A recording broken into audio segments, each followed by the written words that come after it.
ഒരു എഴുത്തുകാരൻ ഒരാടിനെ തൻ്റെ കുടുംബാംഗമായി കണ്ടു. ഒരു പൂച്ചയെ സ്നേഹിച്ചു. ജയിലിൽ കഴിഞ്ഞ അനുഭവങ്ങളെപ്പോലും മനോഹരമായ കഥകളാക്കി മാറ്റി. ആ മഹാനായ എഴുത്തുകാരൻ ആരാണെന്നറിയാമോ? അദ്ദേഹമാണ് മലയാളത്തിൻ്റെ പ്രിയ സാഹിത്യകാരൻ വൈക്കം മുഹമ്മദ് ബഷീർ. അദ്ദേഹത്തിൻ്റെ ജീവിതവും സന്ദേശവും ഓർത്ത് ഇന്ന് നമുക്ക് ബഷീർ ദിനം ആചരിക്കാം. UP ക്ലാസ്സുകളിലെ കൂട്ടുകാർക്കായിട്ടുള്ള മനോഹരമായ ബഷീർ ദിന പ്രസംഗമാണ് ഈ വീഡിയോയിൽ. ആദരണീയരായ പ്രധാന അധ്യാപകരെ, സ്നേഹനിധികളായ അധ്യാപകരെ, പ്രിയപ്പെട്ട രക്ഷിതാക്കളെ, എൻ്റെ പ്രിയ കൂട്ടുകാരെ, എല്ലാവർക്കും എൻ്റെ ഹൃദയം നിറഞ്ഞ നമസ്കാരം.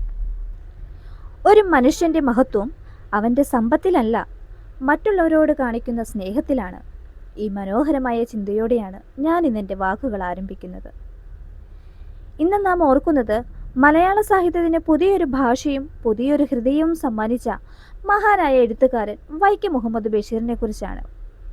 കൂട്ടുകാരെ, ഒരു എഴുത്തുകാരൻ ലോകം ചുറ്റി സഞ്ചരിക്കുകയും സ്വാതന്ത്ര്യ സമരത്തിൽ പങ്കെടുക്കുകയും ജയിലിൽ കഴിയുകയും പിന്നീട് ആ അനുഭവങ്ങളെ മനോഹരമായ കഥകളാക്കി മാറ്റുകയും ചെയ്താൽ എങ്ങനെയിരിക്കും? അതായിരുന്നു ബഷീറിൻ്റെ ജീവിതം. അദ്ദേഹത്തിനൊരു വലിയ സർവകലാശാലയായിരുന്നു. മനുഷ്യരെ കണ്ടും അവരുടെ സന്തോഷങ്ങളും ദുഃഖങ്ങളും മനസ്സിലാക്കിയും അദ്ദേഹം എഴുതിയ കഥകളാണ് ഇന്നും മലയാളികളുടെ ഹൃദയത്തിൽ ജീവിക്കുന്നത്. അദ്ദേഹത്തിൻ്റെ കഥകളിൽ രാജാക്കന്മാരില്ല, പകരം സാധാരണ മനുഷ്യരുണ്ട്. അമ്മയുണ്ട്, അച്ഛനുണ്ട്, കുട്ടികളുണ്ട്, സ്നേഹമുണ്ട്, നർമ്മമുണ്ട്, ജീവിതത്തിൻ്റെ യഥാർത്ഥ സൗന്ദര്യമുണ്ട്. അതുകൊണ്ടാണ് ബഷീറിനെ ബേപ്പൂർ സുൽത്താൻ എന്ന് മലയാളികൾ സ്നേഹത്തോടെ വിളിച്ചത്. ബഷീറിൻ്റെ ഓരോ രചനയും നമ്മെ എന്തെങ്കിലും പഠിപ്പിക്കുന്നു.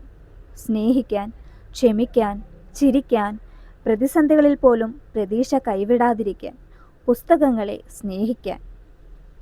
ഇന്നത്തെ ലോകത്ത് മൊബൈലും ഇൻ്റർനെറ്റും നമ്മുടെ ജീവിതത്തിൻ്റെ ഭാഗമാണ്.